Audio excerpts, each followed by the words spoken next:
I never thought I'd end up in Kansas. I was 19, broke, restless, and looking for a summer job far from home. The kind of escape where no one knew me, where I could forget about the suffocating walls of my parents' house and the constant pressure of college expectations. That's when I saw it. A plain Craigslist ad, tucked between used furniture and dog-sitting services. Farmhand needed room, board, and $400 per week. Meals and lodging provided. Must follow house rules. Contact M. Hasker. I thought it was a scam at first, but when I called, an old man with a gravelly, smoke-worn voice answered. "You strong?" he asked. "Strong enough. You listen good?" "Yes, sir." "Then come. We'll see if you fit." The phone went dead. 2 days later, I was on a bus from Wichita, staring out at endless plains rolling past the window. Miles and miles of flat land, cornfields stretching so far they looked like oceans, broken only by windmills, silos, and the occasional broken fence.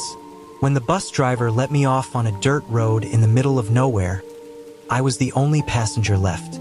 My backpack felt too small on my shoulders as the bus disappeared down the road, leaving nothing but heat shimmering on the horizon. That's when the pickup came, rusted red with a cracked windshield. Behind the wheel sat a tall, wiry man with skin like dried leather and pale, washed-out eyes. His straw hat was frayed, his shirt sweat-stained. "You the boy?" he asked. "Yeah, Daniel." He gave a short nod. "Name's Hasker. Get in." The ride to the farm was quiet. Dirt roads twisted deeper into the countryside until I couldn't see the highway anymore. Just cornfields, acres and acres of them, swaying like they were breathing. When we finally pulled up, I saw a sagging white farmhouse, its paint long faded, leaning slightly as though tired of standing. Beside it, a massive red barn loomed, and beyond that, the fields, endless, rippling in the hot wind. Inside the house, the air smelled of dust, old wood, and something faintly sour. At the kitchen table sat two others. A pale, stringy-haired guy about my age who avoided my eyes, and a sunburnt girl with rough hands and freckles. "This here's Daniel," Hasker said. "He's stayin' for the summer. You'll show him the rules." The girl nodded. "Name's Beth. That's Charlie." Charlie muttered, "Hey." Without looking up, "Rules?" I figured he meant chores, work hours, farm safety. But later that night, after supper, Beth pulled me aside. "You need to listen real careful," she whispered. "This place ain't like other farms. There's rules you follow or you won't last." I laughed nervously. "What, like no drinking? No smoking?" Her face was dead serious. "No, like don't whistle after dark. Don't go near the scarecrows. Don't open the cellar door. Things like that." I stared at her, waiting for the punchline. She didn't smile. "You think I'm messing with you? I thought the same when I first came. You'll see." She leaned closer, her voice dropping to a hiss. "The rules keep us alive." That night, Beth handed me a yellowed slip of paper, folded and creased with age. Written in shaky handwriting. "Farm rules, read carefully. Be inside by sundown. Lock all doors and windows. Never whistle after dark. Don't speak to anyone in the fields after sundown, even if they look familiar. Do not approach the scarecrows. Do not touch them. Do not look at them too long. The barn is off limits after midnight. If you hear knocking from the cellar, ignore it. Do not open the door. At sunrise, always greet the fields, loud and clear. If you find an animal carcass in the morning, bury it deep. Do not burn it. Mr. Hasker is always right. Do as he says, even if it doesn't make sense." At the bottom, remember, the rules keep you alive. I chuckled nervously. "This is a joke, right?" Beth just shook her head. "You'll believe soon." The first night, I couldn't sleep. The house creaked like it was breathing.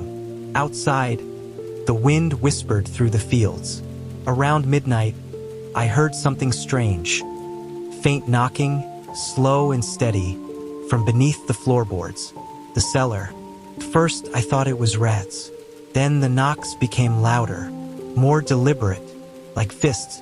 I sat up, heart pounding, staring at the floor. And then, clear as day, I heard a voice.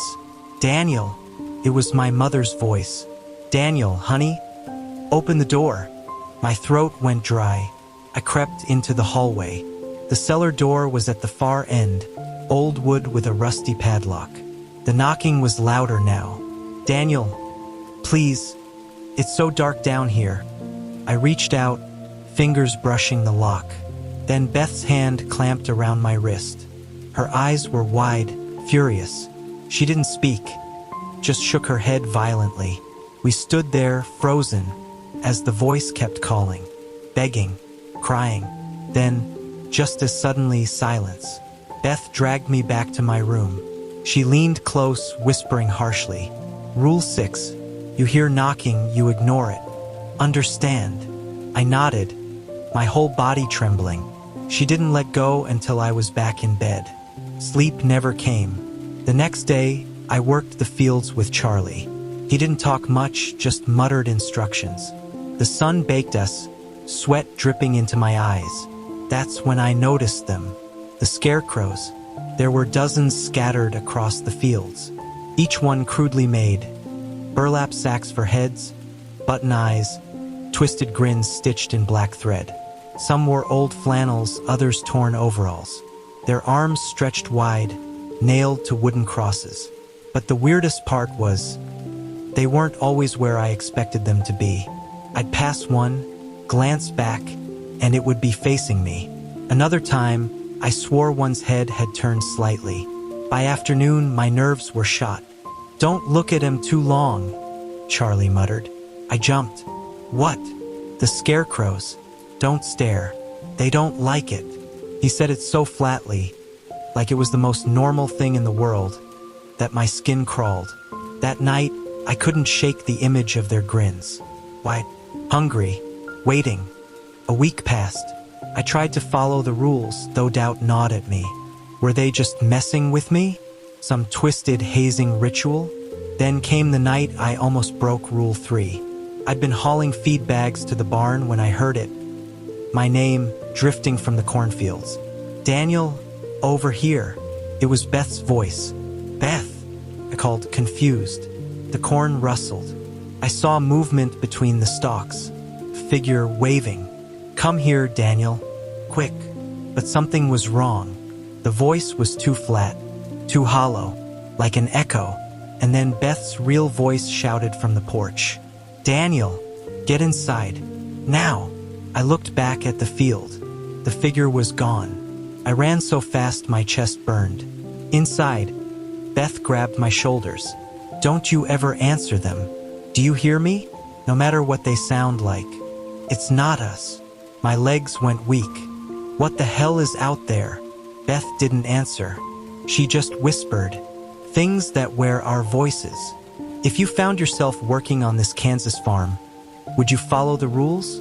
Or would curiosity get you killed? Tell me in the comments what your first broken rule would be. And if you want more terrifying stories like this one, make sure to like this video, subscribe to the channel, and ring the bell before the scarecrows find you in the dark. New moon sheaf of rice.